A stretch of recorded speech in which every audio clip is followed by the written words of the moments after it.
Hai semuanya, perkenalkan nama saya Riz dari RizB77. Nah, hari ini udah episode ke-20 Cicil Bitcoin sampai nikah.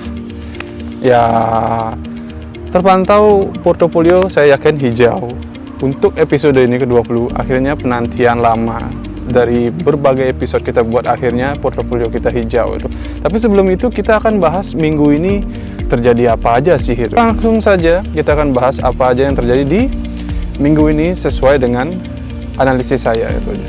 Dan kenapa Bitcoin itu naik dan apa saja faktor yang membuatnya naik gitu aja. Oke. Sudah, yaitu kejadian minggu ini, yaitu dari ini pas saya buat di tanggal 28 April ya, jadi pas hari Senin. Jadi saya uploadnya nggak tahu kapan sih, keterbatasan waktu, tapi semaksimal mungkin saya edit secepat mungkin itu aja. Jadi kejadian minggu ini sudah saya daftar, cuma beberapa yang mungkin dapat pengaruh besar dari market kripto yaitu jadi khususnya di Bali. Nah, di Bali ini dirayakannya Galungan dan Kuningan itu. Menurut data dari Detik Bali, di Pegadaian lah, tempat orang-orang bisa gadai, banyak ibu rumah tangga yang menggadaikan emasnya. Dan nilai transaksi dari penggadaian itu sudah mencapai 300 miliar itu. Jadi ini nilainya fantastis dari tahun lalu yang mungkin lebih sedikit.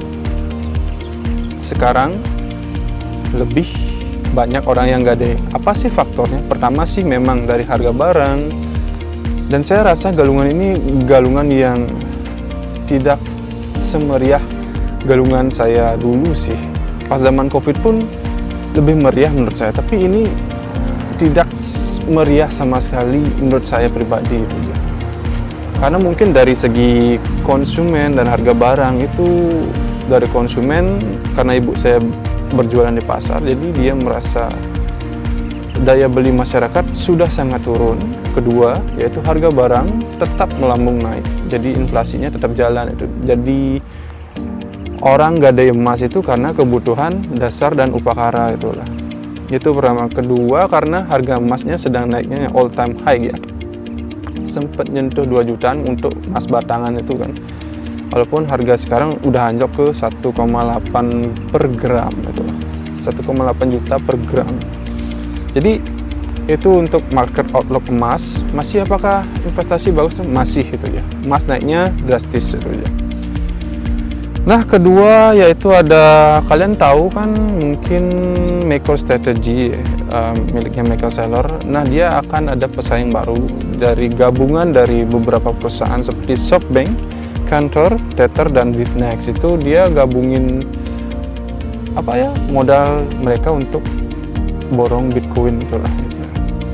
Nah, maka dari itu Bitcoinnya naik, jadinya sentimennya jadi positif itu loh. SoftBank itu ya terkenal bank di Jepang lah itu, dengan kapitalisasi pasar yang sangat high dan modal yang sangat terkenal lah di dunia perbankan itu. Tether juga jadi pencetus stablecoin untuk USDT, itu juga pasti banyak uang yang ada di stablecoinnya paling banyak. Ketiga Cantor dan Bitnex ya, itu ya salah satu perusahaan yang bagus di bidang investment itu aja. Jadi mereka bergabung untuk nyaingin MicroStrategy miliknya Michael Saylor itulah. Itu yang bikin Bitcoin. Plus kalian tahu Paul Atkins? Nah, itu sudah jadi ketua SEC sekarang. Paul Atkins itu ya berperan penting dari zaman Bitcoin terbentuk ya. Dia merupakan, kalau tidak salah, dia Bitcoin Maxi. Jadi ya dia percaya bahwa teknologi blockchain ini menjadi masa depan. Masa depan ya pasti masa depan sih, karena siapa juga percaya itu. Jadi ini salah satu faktor yang mendukung harga Bitcoin itu naik sekarang. Sama pas videonya di syuting itu 94.000 range sampai 95.000 dolar itu. Jadi this will be up.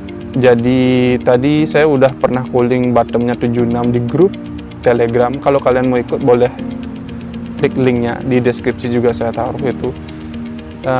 Itu untuk pemula sih. Ternyata dari semua netizen itu masih bingung gimana cara buat exchange, gimana cara buat akun di exchange. Jadi mungkin ketika Vloggy terbuat, mungkin saya akan buatkan cara buat akunnya, itu aja. Anak kampung ini bicara cryptocurrency, nggak ada yang percaya, nggak apa-apa. Itu untuk berita update secara makro di dunia fan market secara global ya. Itu jadi kenapa Bitcoin bisa naik, kenapa emas juga bisa naik, dan kenapa ekonomi Bali semakin terpuruk. Bali bukan sih ekonomi, ekonomi itu terpuruk gitu aja. So langsung aja kita cicil Bitcoin sampai nikah episode ke-20 gitu aja. Nah, HP-nya udah aja tapi lowbat ya, kita akan tetap pakai itu aja. Seperti biasa kita akan buka Indodax. Apakah saya akan migrasi ke Vloggy? Enggak sih. Saya cuma pengen nanti buat video sendiri-sendiri buat Vloggy-nya itu gimana buat cara buat exchange, akun exchange. Jadi kita seperti biasa klik Bitcoin. Ada di 1,6 miliar untuk harga per 1 Bitcoin. Itu loading data. Nah, kita beli di pucuk nggak apa-apa, kita nggak peduli. Kita akan beli tiap hari Senin itu aja. Malam Senin, hari Senin atau malam Selasa itu kita akan beli di antara itu aja. Jadi 350.000 per minggu. Oke, kita dapat 0,0002. Buy now. Back, kita akan lihat wallet kita Bitcoin.